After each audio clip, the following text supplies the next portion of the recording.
ወደ ፒያሳ ወይም ደግሞ በአካባቢው ባሉ ወርቅ ቤቶች ፒያሳ ብቻ አይደለም፣ በእርግጥ ወርቅ ቤት ያለው ብዙ ቦታ ወርቅ ቤቶች አሉ። በአሁኑ ሰዓት ላይ ደግሞ በአዲስ አበባ እጅግ እየተበራከቱ ካሉ ቢዝነሶች መካከል ወርቅ ጌጣጌጥ መሸጫ አንዱ ሆኗል።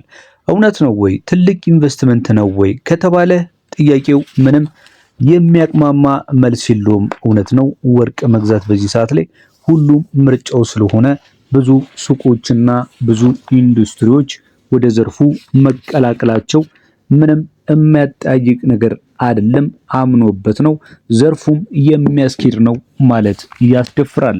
ነገር ግን ወርቅን ስትገዙ ትክክለኛ የወርቅ ገበያ ውስጥ ነው ወይ ያለውት ብላችሁ መጠየቅ ይገባችኋል። በተለይ ደግሞ አሁን ከተንሰራፋው የወርቅ ኢንዱስትሪ በከፍተኛ የሙቀታ እንቅስቃሴ ውስጥ ነው የሚገኘው። እንደ አዲስ አበባ ሆኑ እንደ አጎራባች ከተሞች በተለይ ለየት ላሉ ዝግጅቶች ወይም ደግሞ ለሰርግ ሊሆን ይችላል ወይም ለጥሩ ኢንቨስትመንት ፈልጋችሁት የ5 ግራም ወርቅን ዋጋ መግዛት ፈልጋለሁ ለምትሉ፣ በተጨማሪም ደግሞ አነስተኛ የሆነ ግራም ፈልጋችሁ ሊሆን ይችላል ከዛም በላይ ለናንተ የሚሆን መረጃን ይዤላችሁ መጥቻለሁ። እስከ መጨረሻው ድረስ መከታተል አትርሱ። ቪዲዮውን ስትጀምሩ ላይክ ማድረግ፣ ለቻናላችን አዲስ ከሆናችሁ ቻናላችንን ሰብስክራይብ በማድረግ አብራችሁ መቆየት እንዳትረሱ። ወደ መረጃው እንሄዳለን።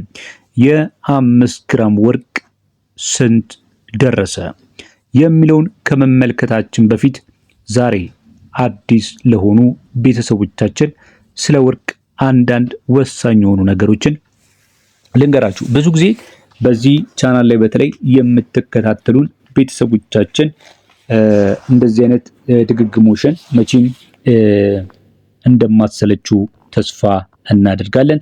ምክንያቱም እዚህ ቻናል ላይ ቪዲዮን ለመመልከት የሚመጣ ሰው ሁሉ ተመሳሳይ ላይሆን ይችላል።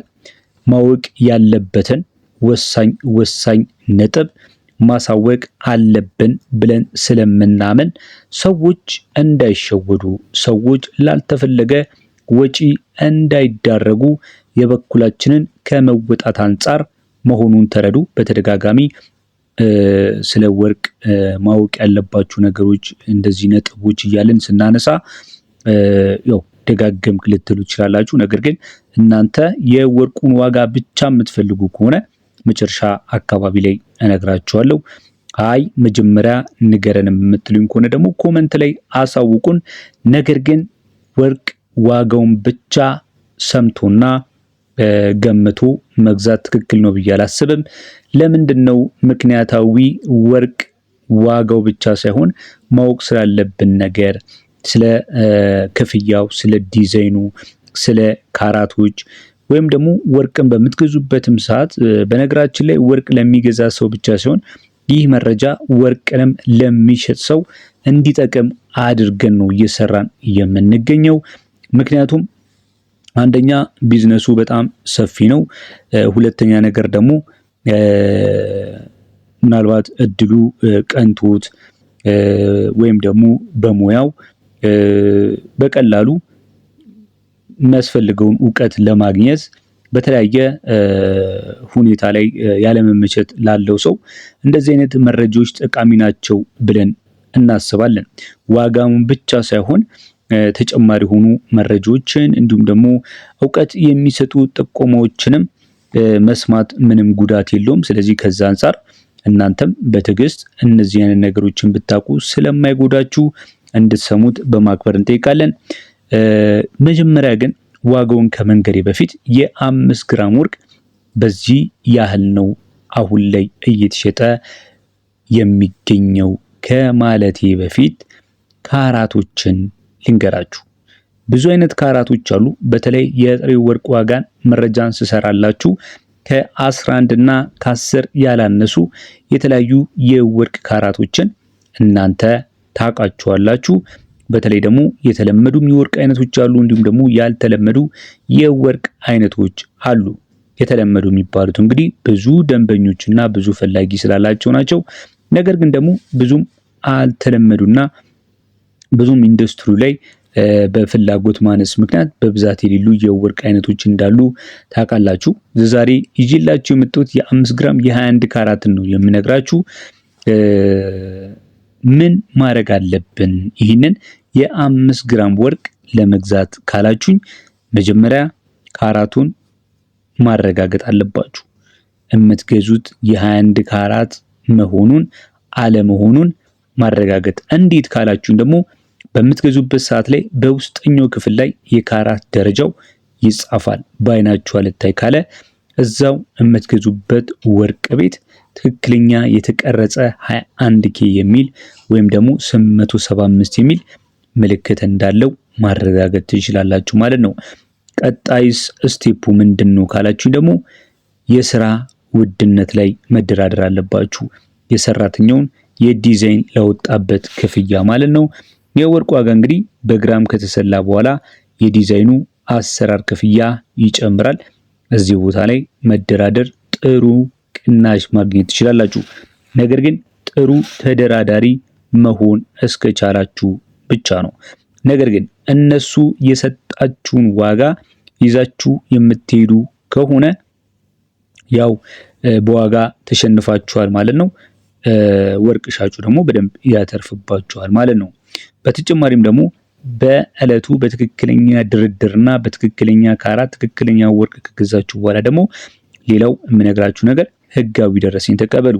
የገዛችሁበትን 5 ግራም የሚያመለክት 21 ካራት መሆኑን የሚያመለክት እንዲሁም ደግሞ አጠቃላይ ክፍያውን የሚገልጽ ደረሰኝ ተቀበሉ። ወደ ዋጋው ስንሄድ የ5 ግራም 21 ካራት በወቅታዊ ዋጋ 213500 ነው እየተሸጠ የሚገኘው። 213500 የኢትዮጵያ ብር በመሸጥ ላይ ይገኛል ማለት ነው።